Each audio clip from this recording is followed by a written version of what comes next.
Cancer চিকিৎসা করতে গিয়ে এক হাসপাতাল থেকে আরেক হাসপাতাল নানা রকম পরীক্ষা, ওষুধ, কেমোথেরাপি, রেডিওথেরাপির মতো ব্যয়বহুল চিকিৎসায় নিঃস্ব হয়ে যাচ্ছে হাজারো পরিবার।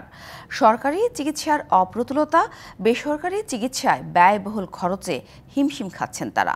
দেশে আশঙ্কাজনক হারে বাড়ছে পুরুষের মধ্যে ষড়যন্ত্রের ক্যান্সার এবং নারীদের স্তন ক্যান্সার।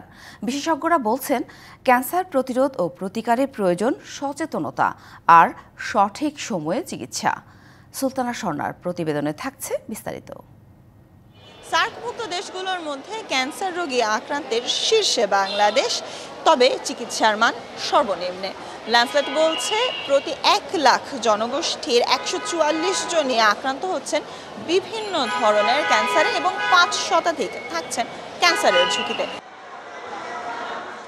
রাজধানীর হাসপাতাল ঘুরে দেখা গেছে, দেশের প্রত্যন্ত অঞ্চল থেকে রোগী আসে 38টি ভিন্ন ধরনের ক্যান্সারে আক্রান্ত হয়ে, যেখানে পুরুষদের ফুসফুস, লিভার ও ষড়যন্ত্র এবং নারীদের স্তন, লিভার, জরায়ুমুখ এবং খাদ্যনালীর ক্যান্সার বেশি।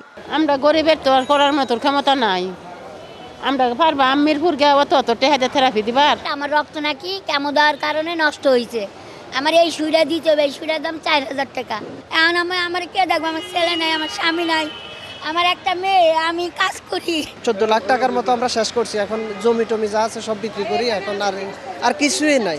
বসুন্ধরা ডায়াপেন্ট এখন আরো উন্নত। এই হট এয়ার থ্রো টপশিট দ্রুত শোষণ করে সোনামণিকে দেয় কোমল অনুভূতি। দেশের মধ্য ও নিম্ন মধ্যবিত্ত ক্যান্সার রোগীদের বেশিরভাগের গল্প প্রায় এমনই। রোগটি শনাক্ত করতেই খরচ হয়ে যায় লক্ষাধিক টাকা, আবার সরকারি পর্যায়ে বিনামূল্যে বা স্বল্প খরচে ক্যান্সার চিকিৎসার সুযোগ খুবই সীমিত।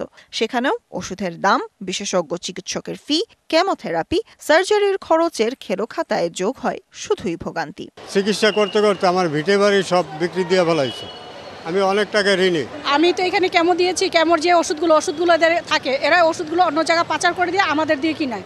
সরকারি হাসপাতালে রেডিওথেরাপি মেশিন বন্ধ থাকায় মাসের পর মাস ভোগান্তি পোহাতে হয় রোগীদের।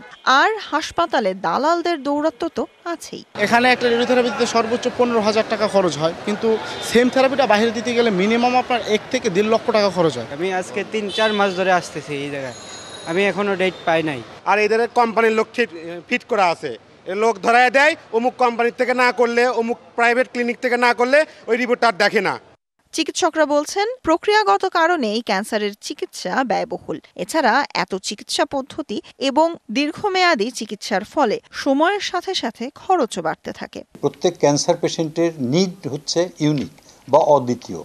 এই নিডটাকে আমরা সমন্বিতভাবে ইউনাইটেডলি আমরা যদি অ্যাড্রেস করি, তাহলেই ক্যান্সার পেশেন্টের প্রকৃত সেবাটা নিশ্চিত হবে। আর্লি ডিটেকশন করলে তারপর পর্যায়ক্রমে ডিস্ট্রিক্ট লেভেল হয়ে মেডিকেল কলেজে বা ঢাকা শহরে বিভাগীয় শহরে আসতে পারে। আসলে তখন তাড়াতাড়ি ডায়াগনোসিস হবে, তাড়াতাড়ি ডায়াগনোসিস হলে পরে ট্রিটমেন্টটা তাড়াতাড়ি হবে, তাতে রোগী তাড়াতাড়ি আরোগ্য লাভ করবে, আমরা ক্যান্সার জয় করতে পারবো। বেসিক কথা হলো যাতে ক্যান্সার না হয় ওদিকে নজর দিতে হবে আমাদের।